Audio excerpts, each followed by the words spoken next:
বিবি পায়রা পায়রা, বিবি পায়রা পায়রা, বিবি পায়রা পায়রা, বিবি ও মামা, দেখো না আমার চুলটা হিরোর মতো লাগছে না? হ্যাঁ তো, তবে বাবান চুলটা একটু কাটিয়ে নিয়ে আসি চল, তাহলে লাগবে।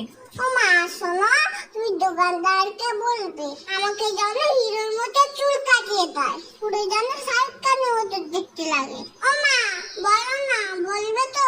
বলবে না তো? উফ, চুপ কেন করে রয়েছে, কথা কেন বলছো না? হ্যাঁ হ্যাঁ রে বাবা, দোকানদারকে বলবো তোকে শাহরুখ খানের মতনই চুল কাটিয়ে দেবে। ওকে। কি বৌদি, কেমন আছেন? খবর সব ভালো তো? হ্যাঁ দাদা ভালো। আরে বাবা, কেমন আছো? হ্যাঁ ভালো আছি, তবে আমার কিন্তু হিরোর মতো চুল কেটে দিতে হবে। তুমি পারবে তো? আগে বলো, নয়তো তোমার কাছে কাটবো না। সব রকম কাটতে পারি আমি, তুমি এখানে এসে বসো। আমাকে একটু উঁচু করে দাও, আমি তো মুখটাই দেখতে পাচ্ছি না। হ্যাঁ তাই তো, তুমি নামো, আমি উঁচু করে দিচ্ছি। দেখো আমার জন্য সব চুল কেটে দিও না।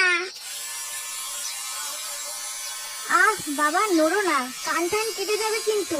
ও দাদা, একেবারে মুড়ো করে কেটে দেবেন। হ্যাঁ হ্যাঁ, বুঝেছি বুঝেছি। আমার চুলগুলো কোথায় গেল? ও বাবা, তুমি কাঁদছো কেন? তোমাকে তো রজনীকান্তের মতো লাগছে দেখতে। ওটা রশ্মি টশ্মি যায়নি না, আমার চুল আবার লাগিয়ে দাও, না হলে এখান থেকে আমি যাবো না। বাবান ওরকম করে না, নেমে এসো বলছি। আমার দেখো আমাকে টাক করে দিচ্ছে, তুমি আঙ্কেলকে বকো, বকবে না। শোন, টাক হয়েছিস তো কি হয়েছে, ও আবার দুদিনে চুল গজিয়ে যাবে, তাছাড়া তো তোর হিরোর মতনই লাগছে। ঠিক আছে ঠিক আছে, টাক যখন হয়ে গেছে তাহলে চকলেট দাও।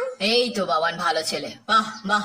তুমি চুপ করো, তোমার দেখো না আর কখনো চুল কাটতে আসে না।